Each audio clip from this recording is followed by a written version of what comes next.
8th inning, 10-3. Bases are loaded for Verlander, who waits on a 3-0 pitch. He swings, and it's a high fly ball, deep center field. It is gone! Home run! And a huge bat flip to celebrate. All right, Ben, start the show already. What's up, everybody? Welcome to another episode of Flippin' Bats. It is season 2, and man, are we starting it off right. Carlos Correa of the Minnesota Twins is about to join me here shortly. This is going to be a blast of a season. We will have 3 episodes a week. Baseball is back, my friends, and we are going big this year. I am so excited. So excited. Carlos will be joining us soon. Let's get started today. We're gonna go around the bases, talk about some of the storylines from opening week, opening weekend, and we're gonna do my power rankings in a little while. Every Monday on MLB on Fox, I come out with my power rankings. So we're gonna go through those today, 1 through 10 as well. I got to see Shohei Ohtani on opening week, so guess what? It's back this week in Shohei Ohtani news. Let's get into it. Let's round the bases off the top before we get to Carlos Correa in just a few minutes. And first up is first base, and I want to talk about my brother, Justin Verlander, and the Houston Astros.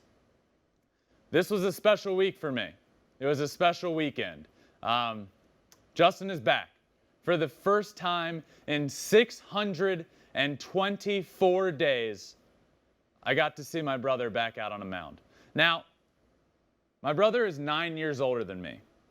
There hasn't been a single year in my entire life that I hadn't seen my brother pitch until last year. Now he's back. And on Saturday night in Anaheim, with myself, my mom and my dad, my sister-in-law, and some of their friends and family, I was able to watch him again. It was an incredible night. It was emotional. I had so many nerves going on before this started. So many. And I was able to settle in after just a couple of innings. But I'm serious. It was pretty emotional for me. I was pretty nervous. It felt like the lead up to a World Series game. And a big reason for that is he had been out for so long. He had been injured. I wanted that to go well. I wanted him to do well. He was sick. He had the flu. He felt awful leading up to the game.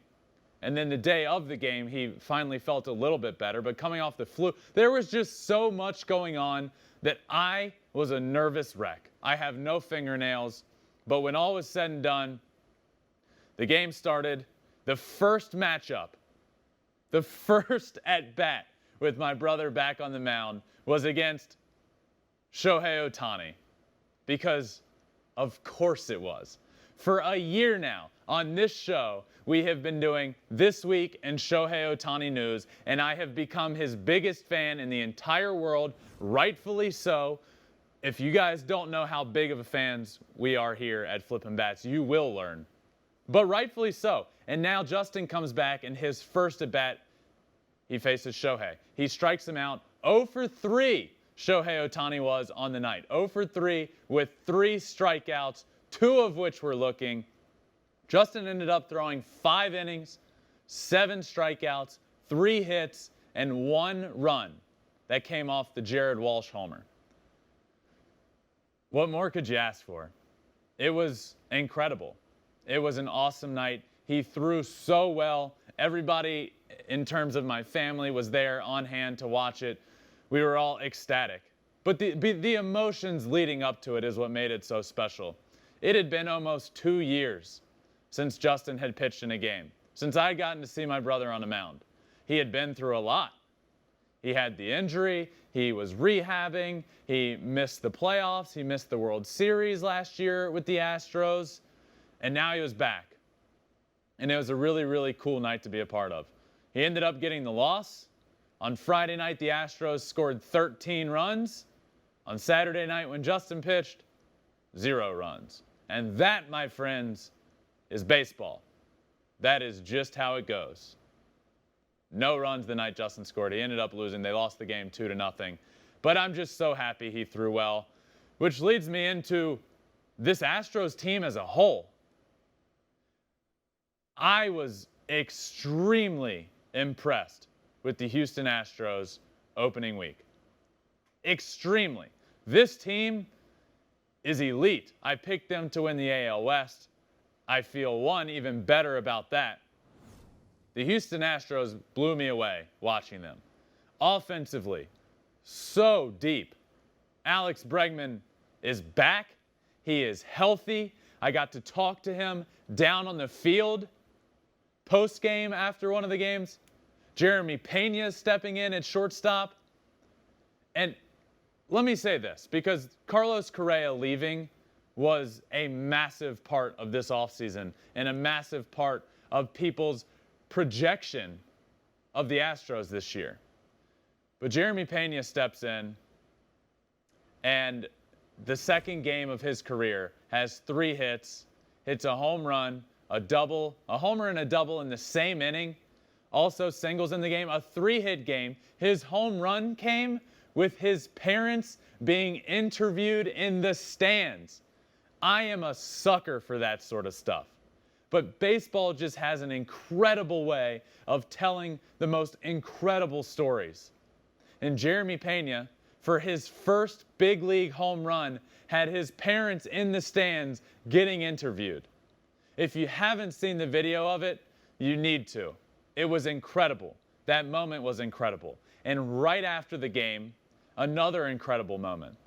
I was one of the first people to talk to Jeremy Pena in the entire world after his first career home run, his first career hit, his first career 3-hit game. Post-game, I was able to talk to him about all of that. That was really cool. The starting pitching of this team, Framber Valdez, was lights out. Jake Odorizzi, after giving up 2 runs in the first, settled down and threw really well. Justin Verlander, 1 run in 5 innings. Jose Urquidy, 1 run. In 4 games in this opening series against the Angels, who are a good offensive team, in 4 games, the starting pitching of the Houston Astros gave up 4 runs. That's it. Offensively, Kyle Tucker in the 6th hole. An MVP candidate kind of guy. Friend of the show. In the 6th hole. I mean, the offense is deep. The starting pitching was great. The bullpen was good. The defense was good. Threw out a couple of guys at home plate. Michael Brantley in left field threw out a guy at home. Kyle Tucker in right field threw out a guy at home. This team, opening weekend, showed themselves to be great, elite. If anybody was worried about the loss of Carlos Correa, and I will say this, losing Carlos Correa is never a good thing for a team. But what the Astros have done is they found their shortstop in a rookie that is able to get the job done. He is not Carlos Correa. He shouldn't be expected to be Carlos Correa, but he is a guy that can hit in the 8 or 9 hole in this lineup and produce, and that's all you can ask for. Him stepping in was incredible, but the whole weekend was incredible. Being able to have live shows on the field, the same field that my brother was working on for the first time in 2 years, was awesome. It was emotional for me. It was emotional for my family. And opening weekend was a weekend that I will never forget in my entire life. But Justin is back, and the Houston Astros, they're elite. Let's move on over to second base and talk about the New York Yankees. If you are a fan of the New York Yankees, you are in for a ride this year. And it's going to be similar to years past. There are going to be a lot of strikeouts, and there are going to be a lot of homers. And that immediately started this year. Giancarlo Stanton, the first 2 games of the year, couple home runs. DJ LeMahieu gets on the board early with a home run. Anthony Rizzo, 2 home runs. The first baseman might I add, that Yankees fans didn't want. They wanted Freddie Freeman. They wanted Matt Olson. Anthony Rizzo steps in the first 2 games of the year, hits a couple of homers. Josh Donaldson, who I am a big fan of for this Yankees team, and in my season preview, I named Josh Donaldson my AL East Newcomer of the Year, just meaning that I love what he's bringing to this team. I think he makes a difference. I think he was born to play in pinstripes. That's his personality. Immediately comes in and makes a difference. Opening day, walks it off for the New York Yankees. Their first opening day walk-off in 57 years. The first since Yogi Berra. Wild. Madness. But it's not all roses and sunshine with this New York Yankees team. They have problems, and they have the same sort of problems that they have had for the last few years. They are going to strike out at a historic pace. I mean, they could break the all-time record for strikeouts offensively in a single season. They're not going to be the most fun team in the world to watch. They are good. The Yankees are good. They're going to win a lot of games, and they're going to be right in the thick of it in the AL East when all is said and done. But I view this as I step back and try and think of this as a fan of the Yankees, and I mean, it's all long balls and strikeouts. There's not a ton of action going on in most of these games if you're a Yankees fan. I mean, you better stay tuned because they could hit a home run at any second. But other than that, they're going to punch out a lot, and there's going to be a lot of quick innings. But they did impress me. They did impress me opening week. They play the Red Sox, who are fantastic offensively. They take 2 of 3. The bullpen, specifically Aroldis Chapman, who has sort of become a question mark at the back end of the bullpen. Certainly last year was a worry. But he looked good. The relief pitching looked good. Those are all pluses for this Yankees team. So this by no means is the Yankees are in trouble. No, it's just this Yankees team after an offseason where they didn't do what many fans wanted them to do. Really didn't do anything in terms of the stars. The New York Yankees that I grew up watching signed whoever they wanted. You know who the Yankees wanted, or at least Yankees fans wanted this offseason? Carlos Correa, Freddie Freeman, Matt Olson, Trevor Story, Corey Seager. They got none of them. Not a single one. So this Yankees team is going to be similar to those Yankees teams of years past that we've seen, as in the last couple of years. A lot of strikeouts, dominance at the top of the rotation with Garrett Cole, fuego in the back end of the bullpen with Aroldis Chapman, but a lot of strikeouts and a lot of home runs. And that's this New York Yankees team. That is the New York Yankees team of 2022. With the addition of Josh Donaldson, who I will add on this a little bit. I do really like him. He brings this fire, this passion, this energy to the New York Yankees that they have desperately needed. And we immediately saw it pay dividends. So this is a similar team to years past. Add in Josh Donaldson, add in Isaiah Kiner-Falefa. But in terms of the big stars, the big free agents, this 22 New York Yankees team is just as it is in years past. And they haven't won a World Series in over a decade. Is this the team to do it? Well, that's to be seen in the future. But we have a similar team. And they're going to have to make some moves at the deadline if they want to make themselves and put themselves over that leap of where they have been in years past. Let's move on to third base and talk about a couple of really, really exciting teams. The Toronto Blue Jays and the Philadelphia Phillies. Now, why are they here? Well, I have my power rankings to get to in a little while, and neither of them are at the very top. So why are we talking about them? Well, if there was a list for most exciting teams in baseball, these two would be at the top. They absolutely mash, and they give up a lot of runs. Let's start with the Blue Jays. Opening series against the Texas Rangers. They start the year, they get down quick in the first game. They come back and they absolutely mash. Everybody's hitting homers. Everybody. They were down 7-0. They come back and win big. This is a team that I predicted to win the World Series, this Toronto Blue Jays team. So, yes, it's good to see what they're doing offensively, but I was a big believer in this pitching staff. An opening series, oh boy, it did not show itself to be very good. They gave up 23 runs to the Texas Rangers. But they end up winning the series. They end up doing great offensively. The offensive numbers are there. But the pitching did worry me a little bit.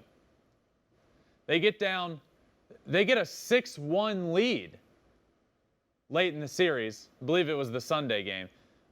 They're up 6-1 in the game.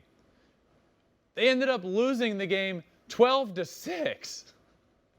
I mean, pitching, a little sketchy. Offense, incredible. That is the Blue Jays in the opening series. Now, they did go into Yankee Stadium and shut them out at Yankee Stadium. They won 3-0.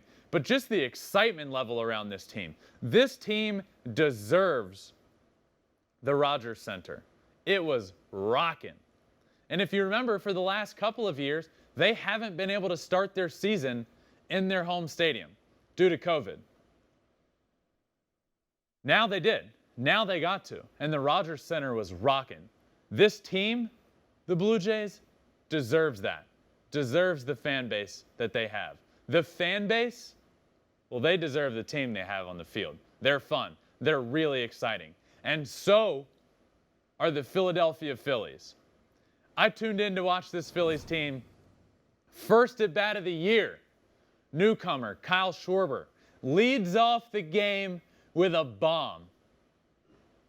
And you immediately just think this offense is going to be incredible. By the way, this helps my prediction. I had a prediction of Schwarber, Castellanos, and Harper were going to combine to hit 120-plus home runs this year. So first at bat of the year, Kyle Schwarber comes through there. But it just became apparent watching this team that they're going to rake and they're never going to be out of games. Ever. The pitching can be a little sketchy. The defense, definitely not great. Alec Boehm over at third base got the yips the other night. 3 throwing errors in the game. That's not good. The defense isn't going to be great. But if you're putting up runs in bunches as this team can, 1, they're going to win games, but 2, they're just so exciting to watch. Schwarber is exciting. Castellanos just brings an energy and a passion to this team that embodies Philly, honestly, what Philadelphia is all about. Same with Harper. So yeah, they're going to give up runs. They didn't sweep the Oakland A's, but they're never out of games. And we saw that on Monday. We saw that when they were down to the New York Mets 4-0 in the 8th inning, and they come back and win 5-4. So these two teams, the Blue Jays and the Phillies, yeah, they have some work. They're good, but they are so exciting, and they are making baseball fun. That's what this show is about. That's what I love. And when anybody is doing it, I promise you, I am going to talk about it. Those two teams make baseball fun. We love that. And so does Carlos Correa, by the way, who we're going to talk to in just a little while. But let's round third and head on home and talk about the big free agents from the offseason. A free agent report card. A little update for you all that aren't able to watch every single game, that know certain free agents sign places, but don't really know what's going on. Now listen, it's a small sample size. I hear you. I get it. With all of this stuff, free agent report card, my power rankings that we'll get to in a little while, it is a small sample size, but a sample size nonetheless. So let's get into it, and let's start first with Corey Seager of now the Texas Rangers. Corey Seager gets an A thus far. He's hitting .389 through a few games into the year. Multiple RBIs, a lot of runs scored. Not sure if you saw it the other day. He had this really weird hit where it looked like he barreled up a ball to the opposite field and his bat snapped between his hands. I've never seen that. I've played a lot of baseball in my day. I've played 5 years professionally. I have never seen a bat just snap right in between a guy's hands. But nonetheless, it was a hit. It was an RBI. Corey Seager's getting it done down there in Texas. He gets an A. Next up on this list, Freddie Freeman of now the Los Angeles Dodgers. Freddie Freeman gets a C this far. He's batting .167, no home runs, no RBIs. But why a C? Well, one, smaller sample size, but he's Freddie Freeman. And now he brings this Los Angeles Dodgers team a totally new dynamic. He is great for the game of baseball. He's great for this Dodgers team. And what he brings to the lineup, just plopping him right on into the middle of this lineup, he's going to be good. Now, he's at a C right now because the numbers aren't there. But the force that he brings into this lineup, the force that he is, that you can just put right in the middle, he's going to make a difference, and he already is making a difference for the team. The Dodgers didn't have a great opening series, but Freddie Freeman will be good, and just the fact that he's in that lineup makes everybody else around him that much better. That's why Freddie gets a C. Next up on the list, Trevor Story of the Boston Red Sox. Also a C grade. I don't know about you guys, but C's are average. I would come home with a C and my mom wouldn't be thrilled. But it's not great. It's not bad. That's where Trevor Story is. Batting .125, no home runs, no RBIs. Now for him, you might be saying, well, Trevor Story, why is he at a C? Well, he is sick as a dog. He's got the stomach bug, the flu, whatever is going around. Mike Trout has it. He's missing games. Justin Verlander has it. He was really not feeling well leading up to his start. Now Trevor Story has it. He's only played in 2 games. He's switched positions. He's now a second baseman. So, look, offensively, the stats in 2 games, not great. He could get a hit to lead off the next game, and he's going to be hitting over 200. So, let's not worry about the offense for Trevor Story. But he adds a new dynamic to that team. He's playing second base. He's making plays there, and he doesn't feel great. Give the guy a break. Let's give him a C, okay? Let's move on and talk about Nick Castellanos of now the Philadelphia Phillies. Now he is batting .200, but I'm giving him a B-. He has a home run. He has 3 RBIs. He had a big double down the line, scoring Bryce Harper. And he had a big base running day the other night. Scoring from first, he was rolling. Castellanos isn't known for his speed. He scored a big run late in that game. So a B- for him. New team, new place, big home run, big RBI double, running the base as well. And he gets just a little bump because he's a friend of the pod. Nick Castellanos came on last year as well. But all joking aside, I give him a B-. The home run was huge. Castellanos will be fine. And last but not least on our report card, our free agent report card, Carlos Correa, today's guest, who we are now minutes away from hearing. Carlos Correa gets a B+. He has a bomb that he hit into the 3rd deck? Third deck in Minnesota? That was an absolute bomb. He's been playing good defense. He got a hit in his first at bat as a Minnesota Twin. And just seeing him in that same lineup with Byron Buxton has been a blast. But look, this has been one of the longest home runs of the year. I believe Vladimir Guerrero Jr.'s home run is the longest of the year. But Correa's is right behind him. The third deck, he's playing good defense. We know how good he is defensively. That's the brilliant thing about having a guy like this on your team. If he's not clicking offensively at all times, it's okay. Because this guy's a Platinum Glove Award winner. He's a Gold Glove Award winner as well. The accolades go on, but Carlos is fine. He's hitting well, the bomb, the single. Carlos Correa gets a B+. And now, my friends, it is time to bring in one friend. What time is it? I'm wearing his shirt. It is Carlos Correa time. Let's bring him in. Carlos, thank you so much for joining me, man. No, bro, it's a pleasure. Thank you for having me. We go way back, so when you shoot me that text, I had to be on for my brother. I appreciate that, man. Let's start with being a dad. One, what an off season for you. But first off, congratulations on being a dad. What has that been like? That's been crazy, man. It's been surreal. It's been great. Throughout the whole free agency process, being able to be there with my son and spending time with him, and that extra time that I got because of the lockout, it was great. He's been growing, man. He's been growing fast. He's a little beast, man. He's like 17 pounds already, and he's only 4 months.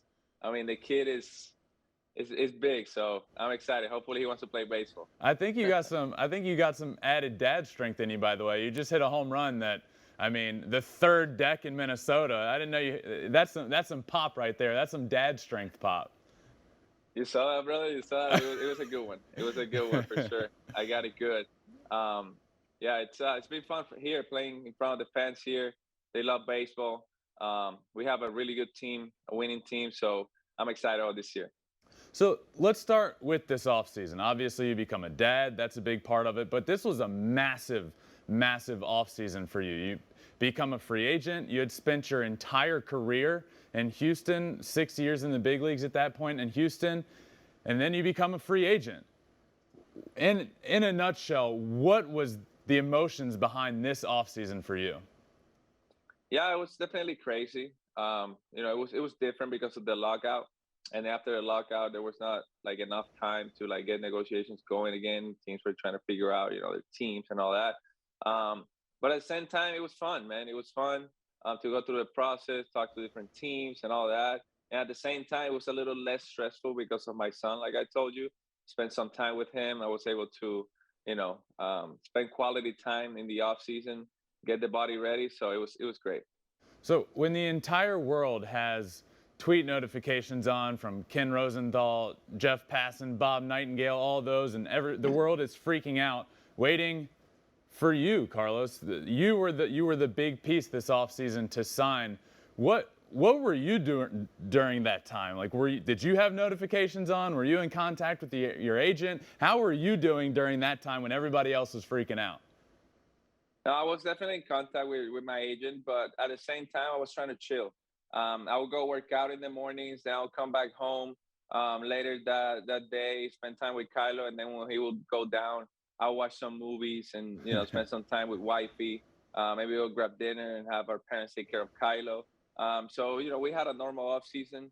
Besides the conversations with my agent and all that, it was pretty chill. So we were able to enjoy it because of her son. So it was great. Ultimately, you end up signing with the Minnesota Twins. Why? Why was that the perfect fit for you?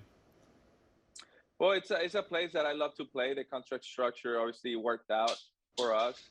It's a place that I love playing at. I hit very well there, and when I talked to the team, they wanted to take that step forward into building a championship culture, a championship organization, and that was a challenge that I was very interested in. Derek and Tab, they've done a great job of putting a team together so we can succeed. Our first series against the Mariners was a really good one. We lost 2 close games, and then we won the next 2. I think our lineup is great. Our defense is great. Our pitching has done an outstanding job. So I'm excited about this year, man. The Minnesota Twins, we have a good team, and we're ready to compete.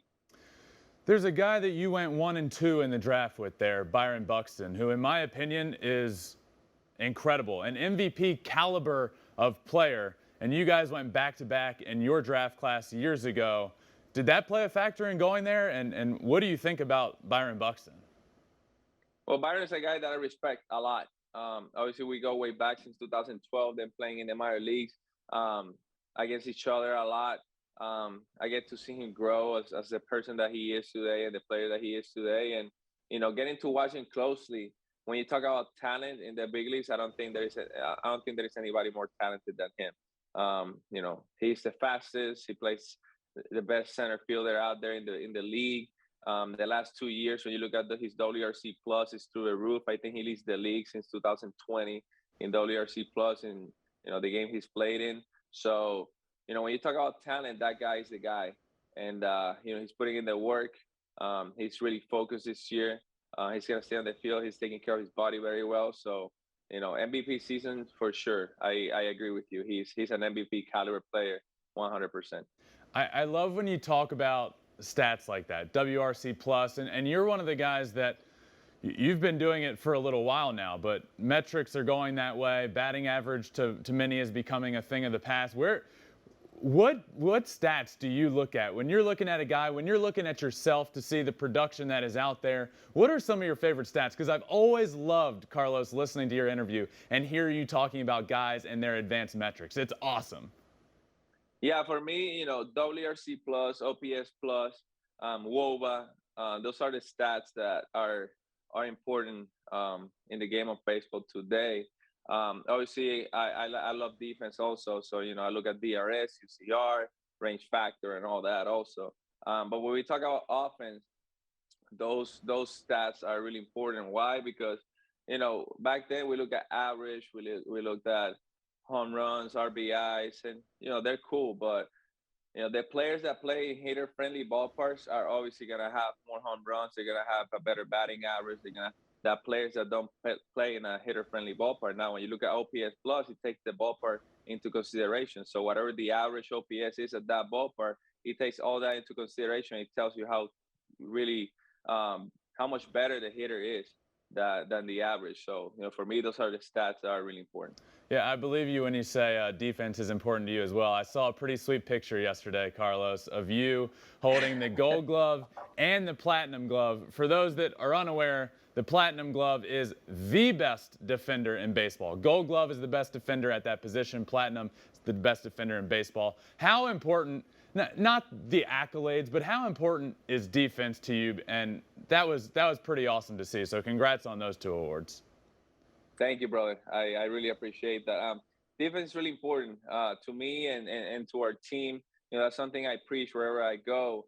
If you play great defense, you have way better chance of winning ball games. Those extra outs can hurt you at the end of the game.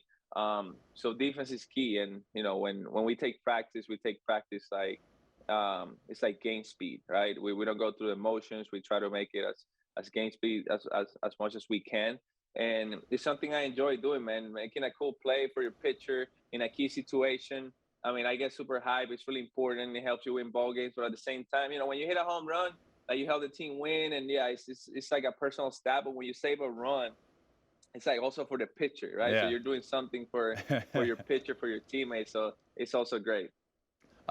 So what point was the Minnesota Twins real players this offseason? Obviously, this was almost like a 3-part offseason. There was before the lockout, there was the lockout, and then there was post-lockout. Were the Twins always a real possibility, a real player, or did that come along post-lockout? Oh, the Twins were a real possibility that same day. Oh, wow. We had a conversation that day around noon, and then by 11 p.m., I was signing already. So things moved fast. They knew what I wanted from the moment we started talking. We worked it out. We had a Zoom call. We talked, and right away, 10, 11 hours maybe at most, the deal was done. So it was that day. We would never talked to the Twins before. That day, we had a conversation with them. That day, we made the decision. That's really cool. I didn't know it happened that quick. So we heard a lot throughout the offseason of where you were going to go and what teams were super interested. And one of them that comes to mind is the New York Yankees. Everybody was saying, oh, it's the perfect fit. And then we hear recently Cashman come out and say there was never an offer. Carlos, is that true? Was there really never an offer from the New York Yankees at any point? Yeah, that's true. That's true. There was never an offer. There were conversations, but never an offer. All right. So was there, let's see, I had heard a good bit pre-lockout that the Chicago Cubs were involved. And then, Carlos, you had an agency switch. So I wanted to ask you about that. You switched to Scott Boras. What was the process of switching agents? And you obviously, there's a lot that goes on. You don't need to obviously throw anybody under the bus. But what was the process of switching agents like right in the middle of all of this? Yeah, it was crazy. I think it was during the lockout or right before the lockout. I can't quite remember. But made the decision, switched over, started working with Scott. He knew what I wanted, and he got it done. I was looking after the lockout. There was no long terms out there. There was not enough time. So he knew what I wanted. I wanted some short term A, B opt-outs and a team that wanted to win. And the Minnesota, when we talked to Minnesota, they offer all that and more. And I made the decision. It was pretty easy to make that decision at that point. So the lockout really did affect your mindset from the deal that at least I thought you deserved. I've been a proponent of you getting $300+ million ever since you became a free agent. I think you deserve that and more. But the lockout kind of shifted your mindset, and coming out of that, you said, I want a shorter deal, I want opt-outs, I want a high AV, and then go from there. Yeah, the lockout was changed just the landscape of free agency this year, for sure. The Minnesota Twins, they really wanted me. They want to win. I'm here to help the team win. I'm excited to be a part of this organization. And, it was a first great series. So we're excited. We had a great spring. We're looking forward to a great season and, for a playoff run. So I want to go back to your days with the Astros. You were there for a while, and I'm sure it will forever hold a place near and dear in your heart. What are some of when you look back on your years there and your time there as a player or just as somebody living there, what are some of your fondest memories from playing in Houston and being a Houston Astro? Well, the fondest memories, I would say just spending time with the guys that I played with for, 6, 7 years. When you talk about Tuve, Bregman, Julie, Lance, all the friendships and all the great relationships and the family culture that we built there. That's something that I will always take with me wherever I go. And also, all the coaches that I learned from and that made me a better player. I'm forever grateful of, our hitting coaches, Cintron, our infield coach, Joe Espada, that, helped me win that platinum glove and that gold glove this year with, hard work during spring training, during the regular season. His advices and everything. So, it's just a great organization from top to bottom. And I'm forever grateful of my time there. I got to ask about this. I'm wearing the shirt that says, what time is it? And in the playoffs last year, you hit that home run and immediately did the celebration. Where did that come from? It came out of nowhere, bro. I did it. I was serious against the White Sox. And then the guy told me, hey, whenever you do something cool, you got to do that again. That's a cool Sally. And then when I hit the homer in, I think it was the 7th inning to give us the lead, it just popped up and it was spontaneous. I mean, I just did it right there. Next time I go to my locker after the game, I check Twitter. It's going viral. Everybody's talking about it. I'm like, oh my God, what did I just do? But I guess it was cool. So It was fun. It was fun times. Yeah, and now fast forward a few months later, and you got somebody wearing the shirt with your celebration on it. So you mentioned a lot of the coaches. Oh, I saw it was on the MLB The Show game, so that was pretty cool. That was It pretty is cool an to MLB see. The Show. The new game just Yeah. came out, MLB The Show 22, and that one, the first time I hit a home run with you in the game, it happened. I guess I hit like a no doubter, and it happened, and I was like, "This is sick." So something that was spontaneous comes out, and now it's in a video game. There's a lot of them in the game, by the way. What is one of your favorite home run celebrations, if you had one, whether it be in the league now or somebody from the past? Oof, I had some good ones. I had Tommy Lawler as a coach, infield coach in the minor leagues, and I remember when he hit that homer back in the day that he flipped the bat all the way super high. And at the time, it was the most disrespectful thing to do, the old timers. But he did it anyways, and he wasn't a guy that hit many homers. So for me, that's one of the coolest because you get this skinny small guy hitting a homer and then pimping it like he's Barry Bonds. I mean, that was pretty cool. And Tommy's a great guy, so I had a great time with him. I mean, at the time, like you said, that was considered disrespectful. Now, in this day and age, it doesn't feel like it. The name of my show, Carlos, is Flippin' Bats. Is flipping bats, is pitchers strutting around the mound, is all that stuff good for the game of baseball? Absolutely, man. Absolutely, 100%. I mean, we're at a point right now that the game is only getting younger and younger and younger, right?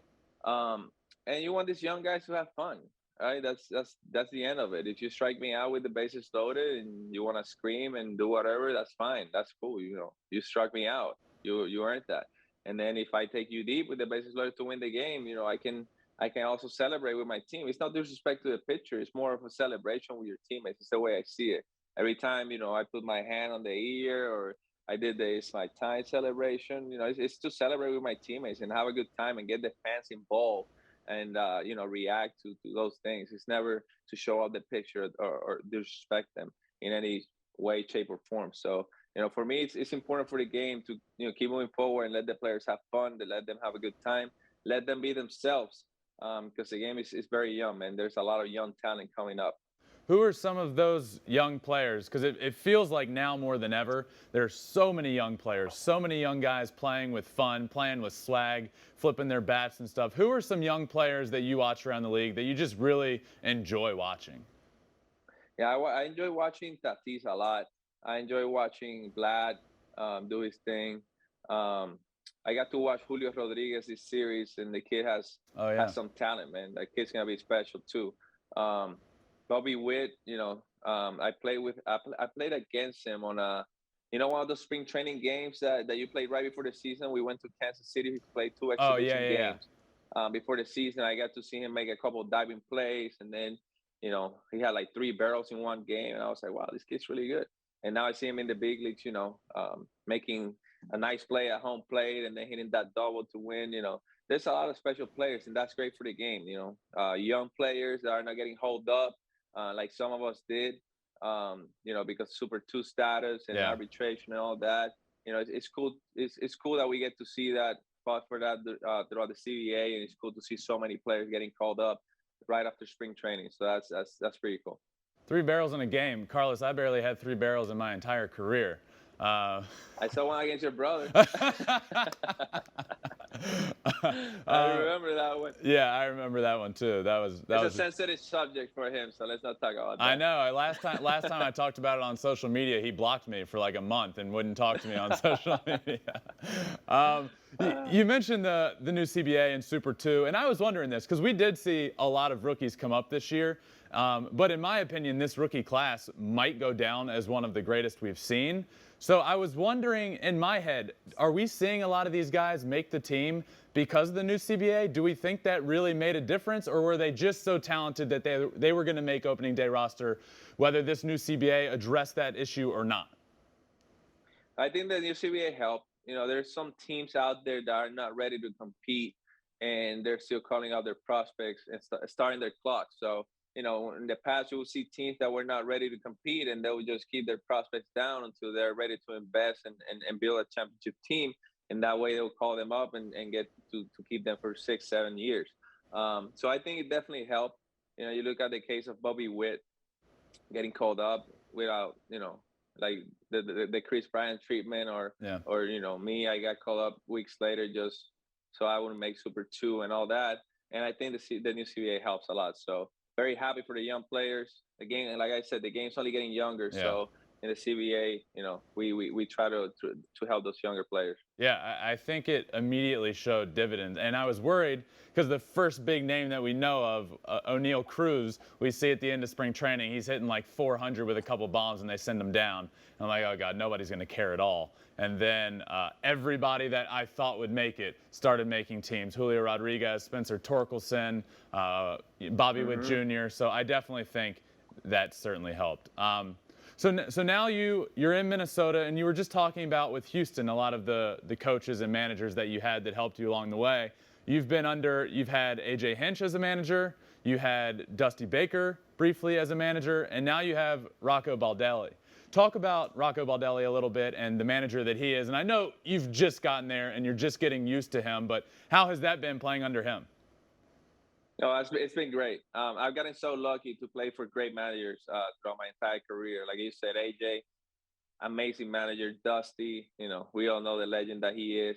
And now playing for Rocco, man, he's a great communicator. He's always there for us. I've had some great conversations with him. So I'm really excited to spend a full year playing for him. He's one of the good ones also. So I'm very excited to be part of his team. Yeah. Speaking of AJ, I just remembered this. Early on in the offseason, that picture came out of you and AJ literally just grabbing lunch. Carlos, that's all it was. I know you guys are friends. I know you guys still talk, and I know you guys will always have a mutual respect. Was there any more to that lunch? Was there any of AJ trying to say, "Hey, come to Detroit, Carlos"? Definitely it was a nice conversation that AJ and I had. AJ is a person that I respect a lot. I learned a lot from him. Going up as a rookie, having a manager like him to, help me gain the confidence that I needed to go out there and perform at the biggest stage. Definitely a guy that I respect a lot. So it was a nice, friendly breakfast, and we had some good conversations, but we just leave it at that. Was it ultimately difficult, Carlos? I know when this season ended, and I know how Jim Crane feels about long-term deals, and he really just doesn't like to do it. So the writing was kind of on the wall that you'd end up being a free agent and moving on, and it seemed like that was going to happen. But was it difficult to ultimately make the decision to leave Houston? It's always difficult, if it's not, then you don't care, right? So it's always difficult to make a decision, especially, when you have a newborn and you're going to make a decision where he's probably going to end up growing up there and all that. But at the same time, we all players got to understand how the business works. Yeah. And, sometimes you stay, sometimes you don't. And you got to learn how to move on at some point, right? So, right now I'm a Minnesota Twin. I'm very happy where I am right now. I'm very excited with this team and this new season. And for me and my family, it's time to move on and focus on our new team and help build a championship culture here. And that's what we want to do here. I feel like we're starting to see it more and more around baseball, and it's starting to become apparent to the public as well how business-oriented the game of baseball is. I mean, Freddie Freeman is an Atlanta Brave for life, and they don't re-sign him. He moves on. Aaron Judge, very vocal about wanting to re-sign in New York, and that didn't get done. Anthony Rizzo comes out and says, hey, at the end of the day, this is a business, and us players, there's not a lot of loyalty. You got to get your money when you can, and you got to go somewhere that believes in you and you want to play in. And it seems like more and more that's becoming public of it is really, at the end of the day, a business. Yeah, definitely. It's a business, and there can never be feelings involved, right? Mm-hmm. And in this business, I will always love the Houston Astros, the organization, Jim, James, everybody.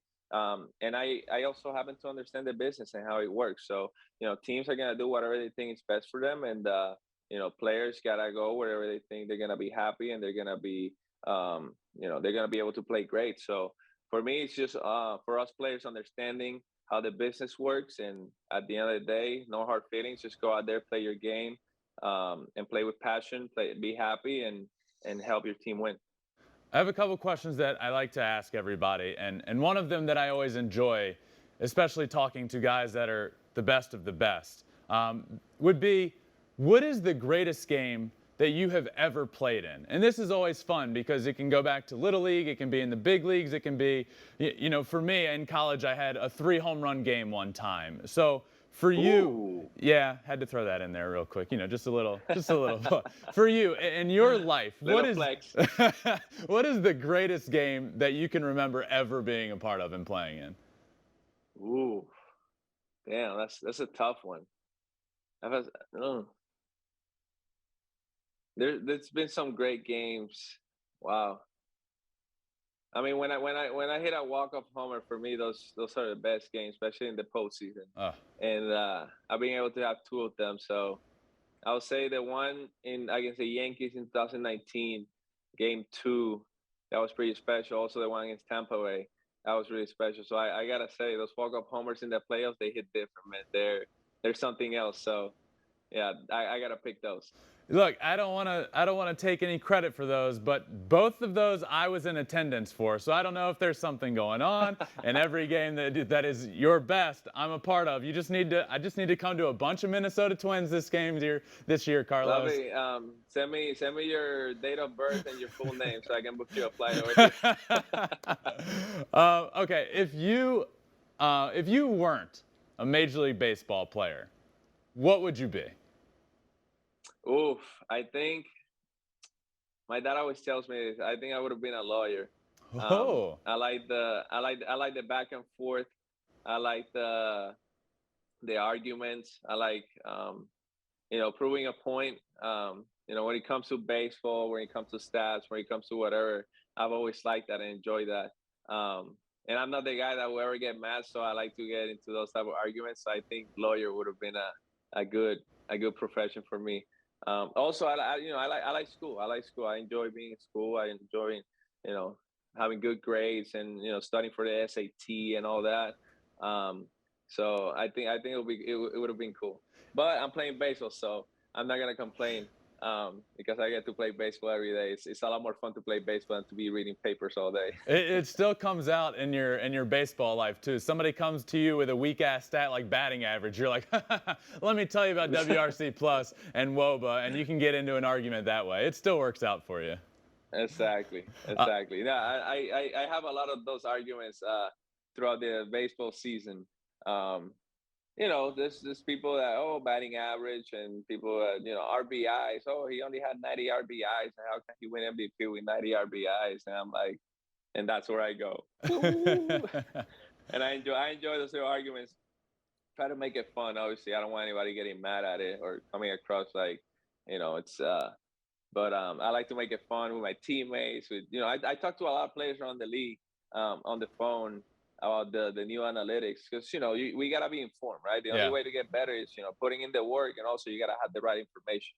So if you have the right information and you understand how important walks are and how important the barrel rate is at and all that stuff, then you can go out there and try to do those things, especially on the defensive side of things. So it's good to have that information. Yeah, absolutely. And I feel like it's even more so becoming important because baseball can get very, like we said, it's a business, and these baseball players can be numbers on a piece of paper. So it's important to know those numbers so a team can't point at you and say, this is your batting average, this is your RBI, these are your RBIs. That's the extent of your production. And you can go to them and other players you talk to and say, well, actually, it's a little deeper than that, and here's my actual production. So I feel like even more so, that's becoming really important.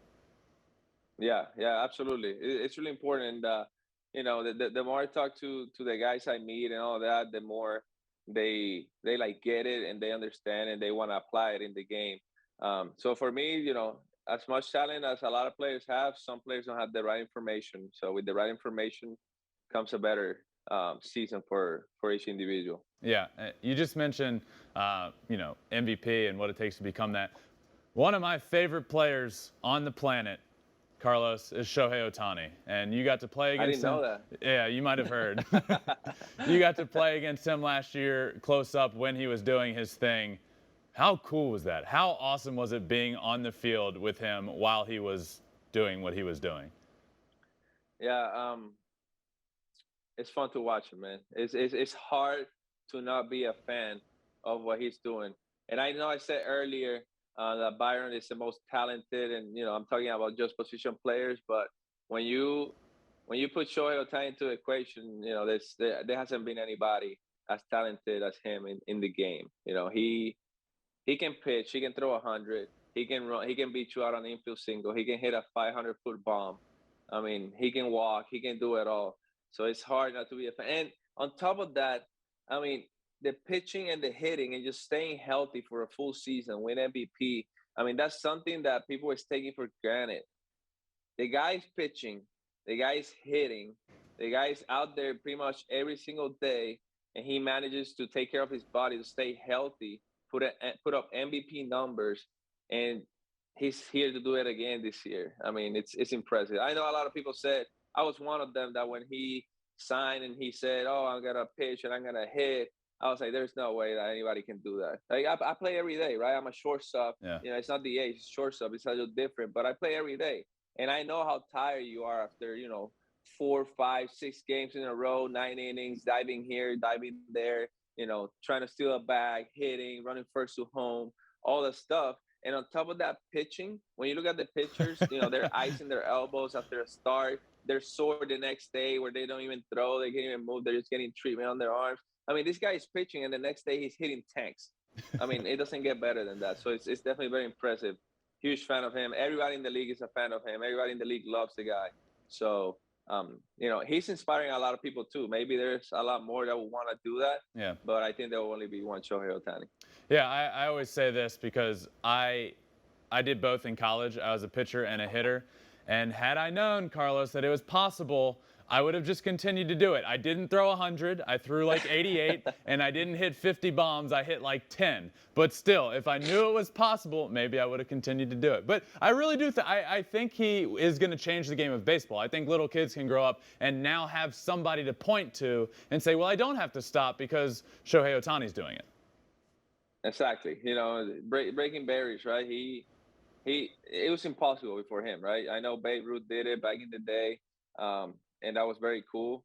But in this modern era of baseball, being able to strike people out, throwing 100 with a nasty slider, and then hit tanks, win MVP, and all that. I mean, it's just special. So he's definitely inspiring a lot of people, and a lot of people will probably try to do that, but it's very tough. It's very tough to do. So even more kudos to him. Carlos, I got a great idea for you. Now that it's happening, I know you throw 100 miles an hour across the infield, Carlos. You got a rocket for an arm. Get up there on the mound. Let's see what you can do. How does that sound? I asked AJ. He said no. He said no chance. I asked Dusty. He called me crazy. I'm gonna ask Rocco, see what he thinks. just keep asking somebody. One inning. All it takes is one yes. 1 inning. All it takes is one person. We're winning by a lot. Just bring me in. Try to get 3 outs. If I don't get him, you can bring the closer in. But at least 1 inning. So offensively for you, in my opinion, and I hear people that will say David Ortiz. In my opinion, Carlos, you are one of the most clutch players in the history of this game. My question for you would be, what changes and how? Is it a mindset? Is it something you prepare for? What goes into preparing and coming up in the biggest moments of all time and coming through? I think it's visualizing and just reading the game. We face these pitchers so many times, and you remember how they got you out. You remember how you got them. So it's just, for me, it's just visualizing and reading the game. And there's some spots that I just feel they're gonna throw this pitch, and I visualize this pitch before I step on the box and what I want to do with it. And then when I see it, when they throw it, it's just I just react with my approach and what I'm trying to do, and it just happens. The 2 homers that I've hit for walk-offs, I was visualizing that exact same pitch and doing that exact same thing. And when they threw the pitches, I was able to do it. The other walk-offs that I hit, I think he won against Chapman in 2017. At that point, I was just trying to two-strike approach, try to hit a line drive the other way, try to get a two-way to third somehow, and I happened to hit over the second baseman. But yeah, it's all about visualizing and mentally being ready for that situation. That's awesome, man. A lot of really good memories. So, one, thanks for being so clutch. It involved a lot of awesome memories for me as well. Carlos, thank you so much for joining me, man. This has been awesome. And I'm not just saying this. We go back a few years now, and you are genuinely one of the greatest guys in the game, and you're good people and a good friend of mine, on top of being a fantastic athlete. So thank you for joining me. You will forever be a friend of the show. You're welcome back on whenever. Kill it this year, man. I am so pumped to watch you. Thanks for joining me. Thank you, brother. Anytime. I appreciate you. Hey, and watch out for a reliever rookie, Joe Duran, throwing at 102. I saw that. Banger, nasty splinker. I mean, that guy is special, man. He's got special stuff. So, keep an eye out for that guy. He's nasty. I saw that. 102 is the hardest pitch, I think, in Twins history in the StatCast era. He's nasty. He's nasty. He's got 3 elite pitches, 3+ pitches. All right. He's very special. All right, my friend. Thanks again. I really, really appreciate it, man. Thank you, brother. Right. Great time. See ya. All right, and thanks to Carlos Correa for joining me. And now it is time for my favorite segment of all time. This week in Shohei Ohtani news, it is back. We have real baseball to talk about. His pitching on opening day, his hitting, what is to come for him, and we will cover it all on This Week in Shohei Ohtani news. Let's start with his opening day start, which was fantastic in my opinion. Everybody seems to always worry about Shohei and his health when it comes to pitching. Well, man, he looked great. He looked healthy. He was throwing hard. He struck out 9 guys in 4 2/3 innings. He looked real sharp. He just didn't get a ton of run support. He ends up getting the loss in that game. But man, if this is what's to come for Shohei Ohtani this season on the mound, who's to say he can't win the Cy Young Award? I know he doesn't pitch as much as everybody else, but the strikeout numbers will be there. They absolutely will be there. I love what I saw from him opening night. I love it. The crowd opening night, by the way, it was special. The whole night was around, in my opinion, Shohei coming back. His first game since he won the MVP award, he's on the mound, throwing great. He's leading off. That's another thing that Shohei was doing this week. He's the leadoff batter for this Los Angeles Angels team. I mean, he has all the hype in the world. He's pitching. He's doing all of this. He pitches on opening day. He gets off the mound. And what does he do? He leads off the next inning. The first player in history to start on the mound for opening day and lead off on opening day in the lineup. I know that I say this a lot, and I know all last year we talked about it all the time. But this guy is breaking records every single day he's out there. This guy is doing things that have never been done every single day he's out there. And he did that on opening day. On Sunday, when he was hitting, he had a laser beam double down the line. Laser down the right field line. It was the hardest hit ball in the StatCast era for a left-handed hitter.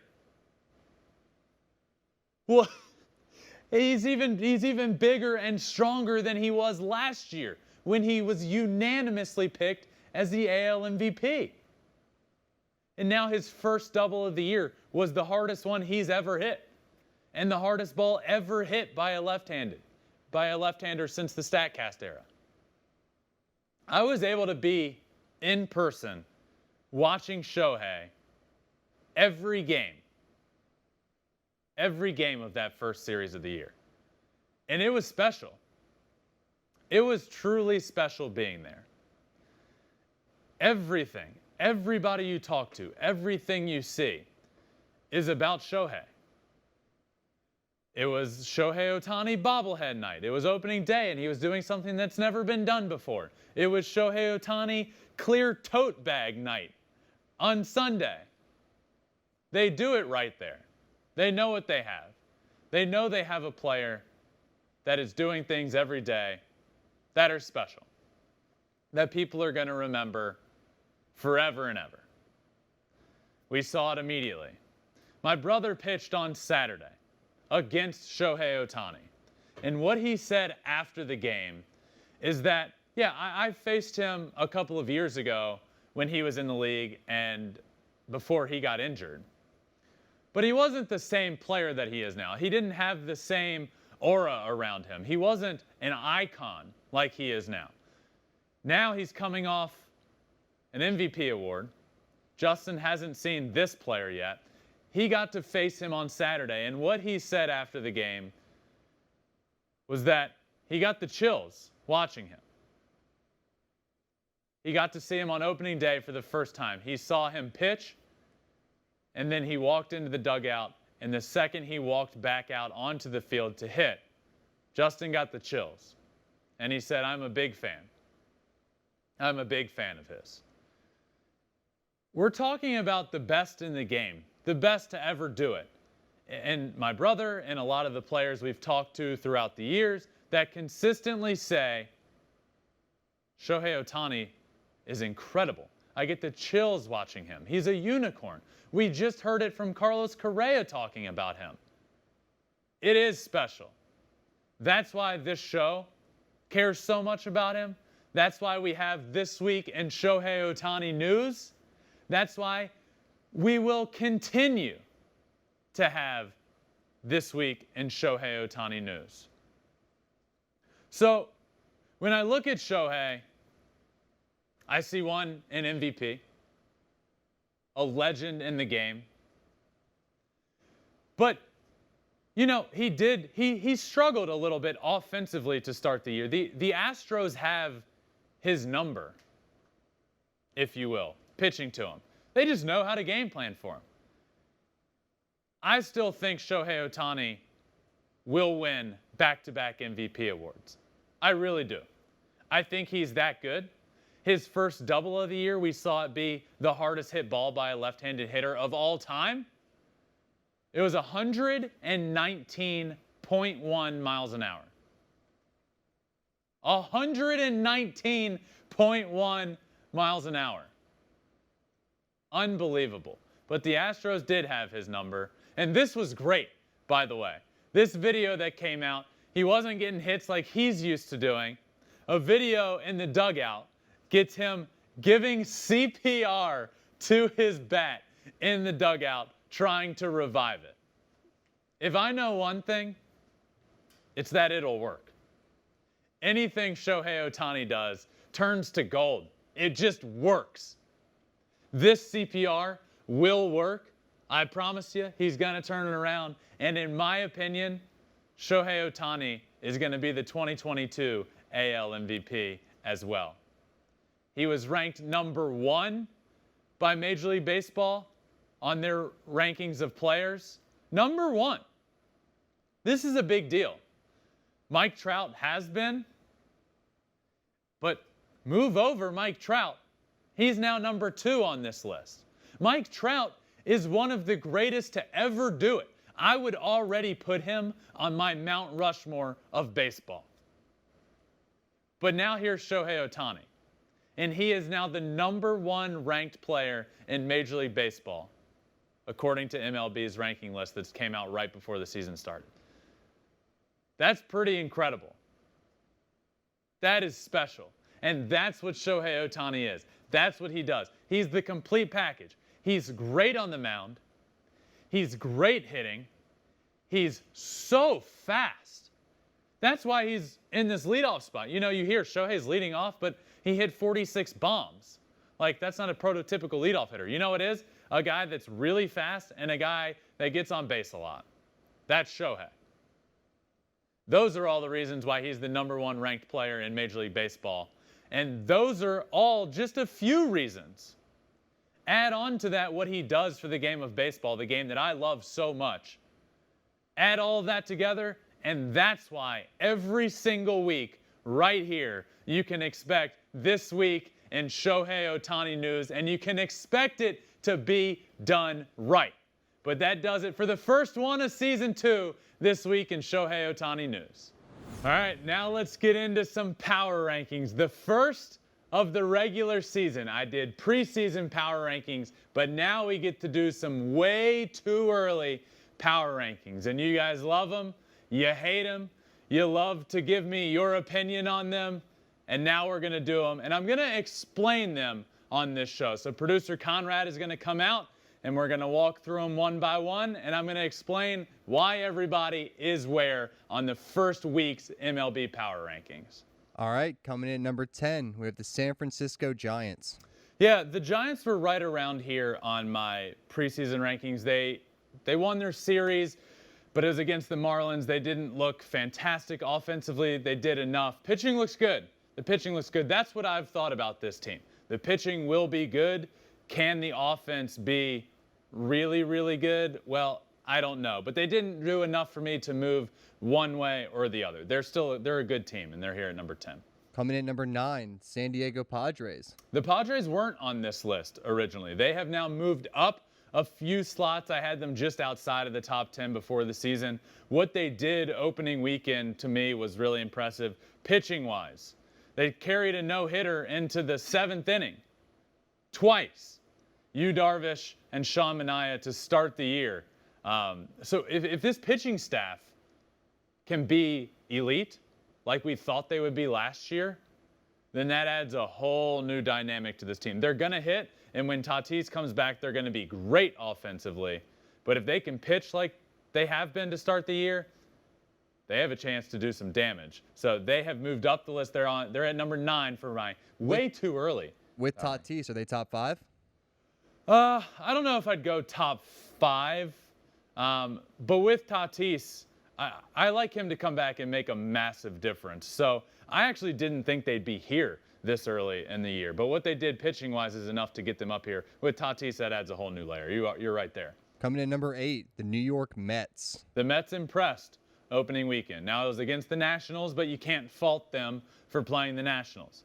They pitched well. Mark Canha's hitting .700, which I don't know if he'll be able to keep that up all year, but I'm not going to bet against it. This revamped offense looks good. Mark Canha, great. Eduardo Escobar is so fun to watch. Pete Alonso's getting in fights and hitting grand slams and flipping his bat. It's incredible. To be fair, he was thrown at his face. They hit him in the face, so of course he's going to be mad.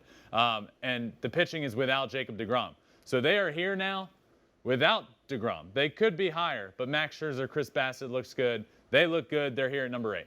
Coming in number 7, the Atlanta Braves. Now the Braves I have right in front of the Mets in these power rankings, and the Braves did not look good to start the year. They lose a series to the Reds, but they were much higher. I have moved the Braves down a few slots in the power rankings, in the first power rankings of the year, because of that opening series. You have to. But this Braves team is really good. There should not be cause for concern. Just a little update here because Ronald Acuna Jr. isn't back yet. Mike Soroka won't be back until the midway point. So until this team proves that with what they have currently on the field, I had to move them down a little bit for losing to the Reds, and that's why they're here at 7. Coming in number 6, this one surprised me, New York Yankees. Yeah, the Yankees are good, and they impressed opening week by beating the Red Sox, the biggest rivalry perhaps in sports, but certainly the biggest rivalry in baseball. It's a big series on a big stage. All of the games were in prime time, Sunday Night Baseball they got, and they end up winning the series. So I didn't move them a lot. I had them right around here to start the year. Look, the thing with this team is like what we talked about at the top. We know what they are. They're going to hit a lot of bombs. They're going to strike out a lot. The pitching, the bullpen is what impressed me and what I liked from this Yankees team. I have them at number 6. Coming in number 5, the Chicago White Sox.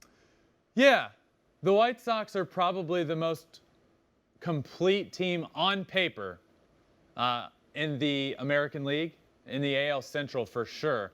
But on paper, starting pitching all the way through, really good. Offensively, really good. Bullpen, really good. But that opening series just showed some weaknesses. They lose that opening game to the Tigers. They end up winning that series, but the injury bug just keeps getting them. A.J. Pollock tweaks a hamstring. Lucas Giolito hurt in his first start, goes on the IL. Garrett Crochet, who we talked about before the season, Tommy John out for the year. Liam Hendricks didn't look great in the back end of that bullpen.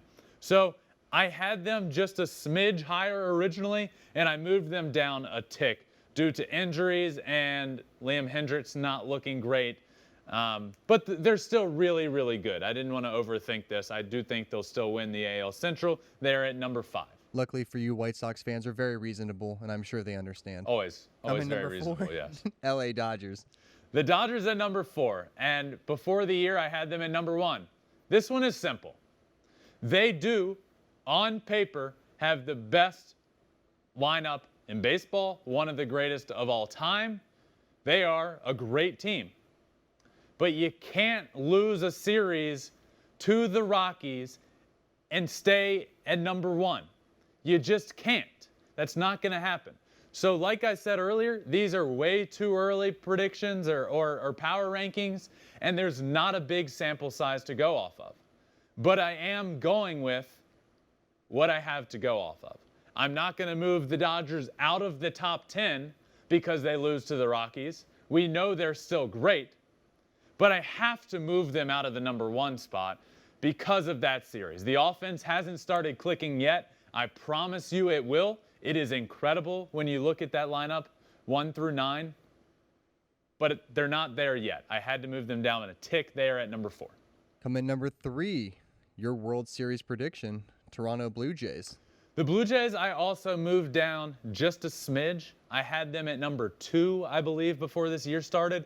I have them here because, well, they gave up 23 runs to the Rangers. That's not great. I was a big believer in this rotation.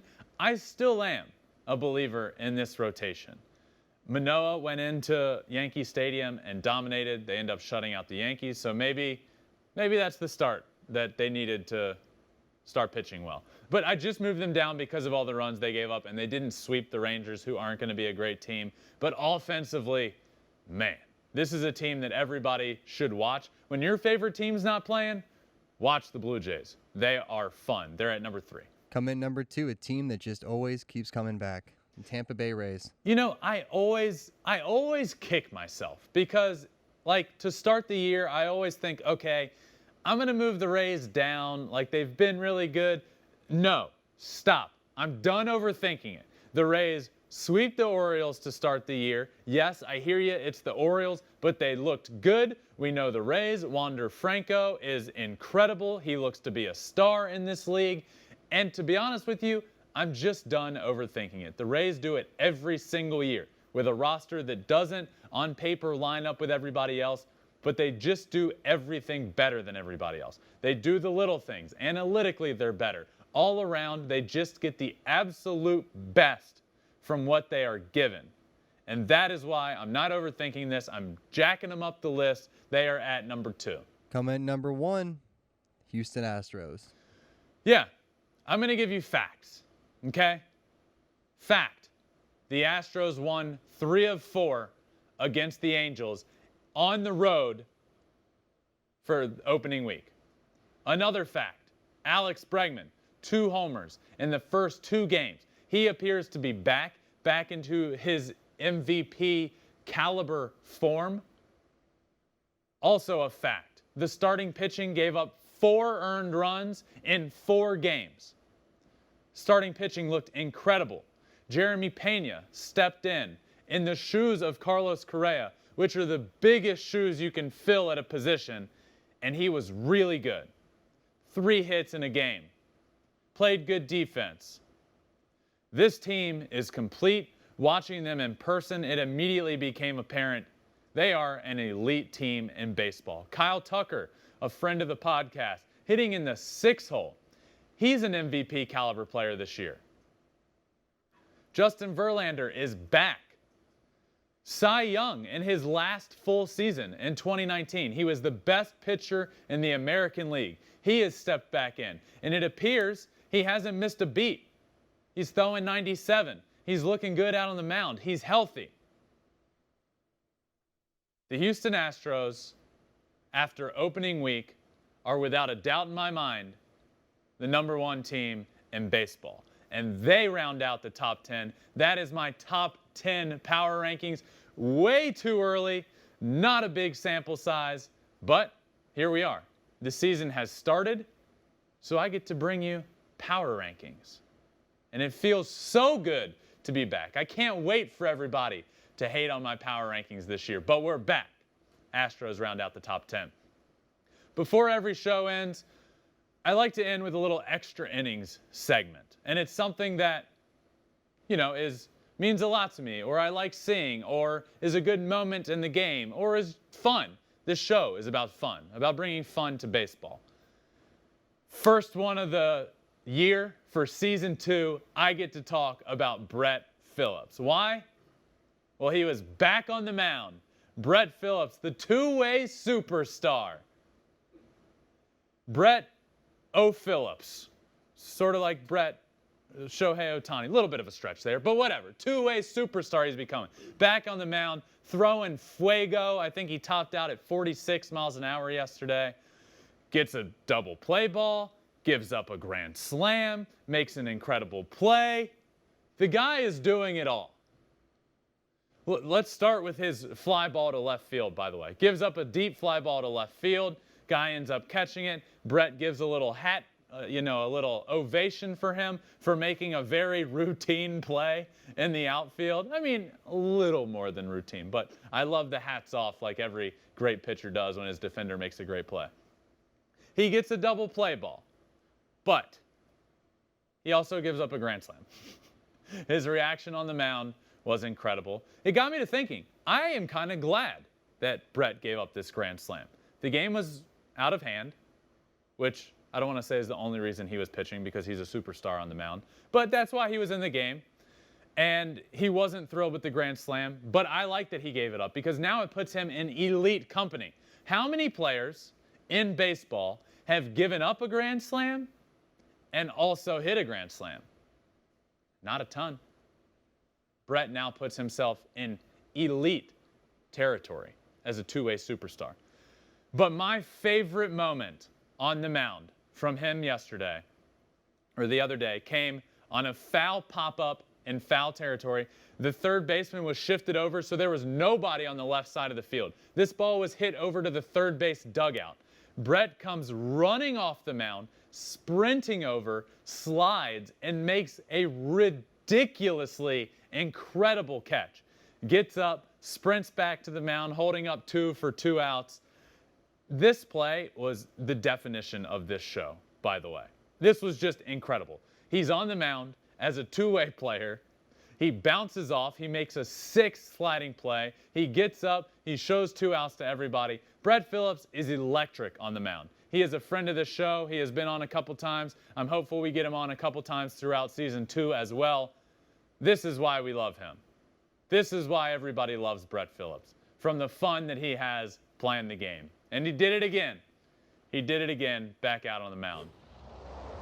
That does it for this first episode of Flippin' Bats for season 2.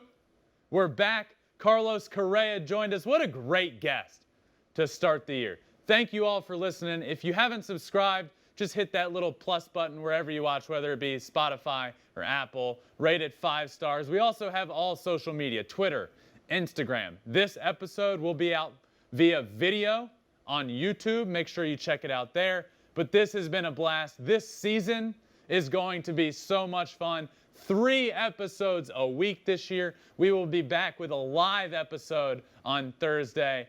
I will see you next time, my friends. Thanks for listening.